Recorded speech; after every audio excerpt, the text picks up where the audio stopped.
O Banco de Portugal está a aproximar-se do fim, ele já se mostrou disponível para continuar, o PS apoia, o Governo ainda não tomou uma decisão. Se for uma decisão baseada na competência, Centeno deve ser reconduzido ou substituído? Substituído e imediatamente, e já vai tarde. Porquê? Quer dizer, o PS, António Mendonça Mendes, às vezes dispõe-se a estas coisas, enfim, as pessoas dos partidos têm que se dispor a estas coisas, mas disse que se Mário Centeno não fosse reconduzido, tinha de haver muita justificação. Argumentos muito sólidos. Muito sólidos. Então vamos lá dar uns argumentos muito sólidos ao António Mendonça Mendes e muitas justificações. O Banco de Portugal é uma instituição.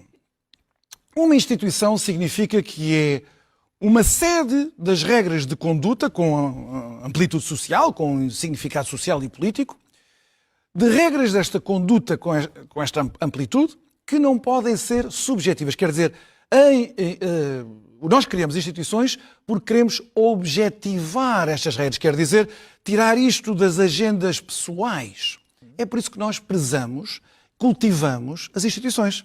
E as instituições, então, a partir do momento em que se tornam objetivas, elas dão continuidade, dão previsibilidade e dão robustez normativa. São uma espécie de faróis que nós temos. Mas a partir do momento em que os líderes das instituições esquecem o que é uma instituição porque não tem cultura institucional nenhuma e as colocam ao serviço da sua agenda pessoal, política pessoal, então destroem-na. Uma pessoa não pode querer estar à frente de uma instituição quando ao mesmo tempo a está a destruir por dentro. O que é que Mário Centeno fez neste mandato? Primeiro, foi aquela birra que era Ministro das Finanças e andou em birras públicas com o Primeiro-Ministro e com o Presidente da República para ser nomeado a torto e a direito. Num movimento que já punha muito em causa a exigência estatutária da independência do banco. No Eurosistema, o Banco Central Europeu e os bancos do Eurosistema, como o Banco de Portugal, são independentes do poder político, não é só para impedir a interferência do poder político sobre as decisões do Banco Central. É também para impedir que de dentro do banco, ou a partir dos poderes do banco, se construam agendas políticas. E Mário Centeno mal chegou, foi isso que ele fez. Para sinal de ser, para elogiar o seu trabalho como Ministro das Finanças, preparando a sua carreira ulterior. Que teve aqui muitas metamorfoses. Numa delas, levou Mário Centeno a mentir à imprensa internacional quando disse que o Presidente da República e o Primeiro-Ministro o tinham convidado para ser Primeiro-Ministro na altura da crise de Costa. Sim. Bem, aquela declaração que ele faz à imprensa, até me parece que está em violação com as regras elementares da independência.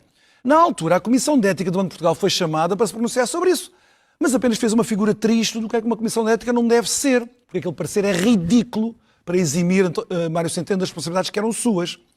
Depois tentou alimentar a ideia de uma campanha presidencial. Sim. Utilizou os recursos do banco para preparar essa campanha, que depois, à última da hora, desistiu. E agora, Mário Centeno tem passado estes meses, anos, a fazer do Banco de Portugal uma espécie de sede da oposição ao atual governo.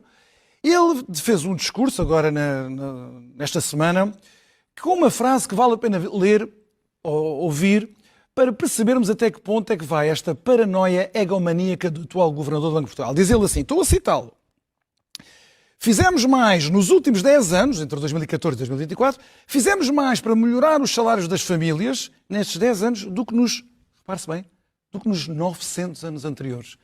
Sim. Isto é uma frase de alguém que está totalmente perdido na sua deriva pessoal. Só que ele esquece que está a falar como governador do Banco de Portugal. Isto é uma frase que nós não aceitaríamos que era Donald Trump.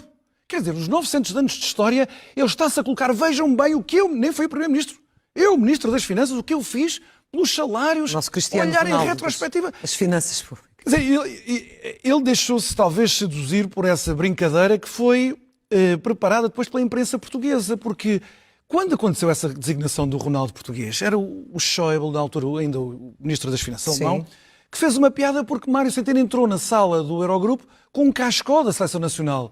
E ele disse, olha, e tu és o Ronaldo.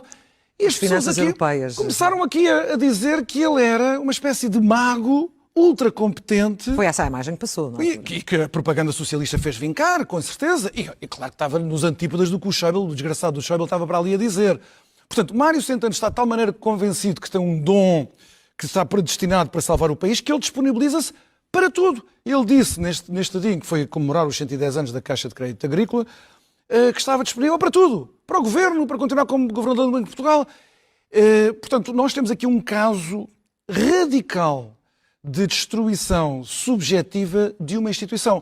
E, portanto, a E conclusão não tem de parece, ser... não parece que este governo o vá reconduzir? Não vai reconduzir certamente, e o Governo já tem nomes em que está a pensar, e pessoas que esperemos que tenham um perfil, não é diferente, é oposto.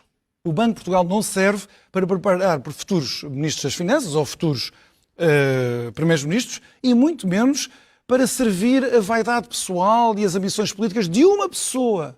Isso é o contrário do que significa uma instituição. E nós precisamos urgentemente de cultura institucional em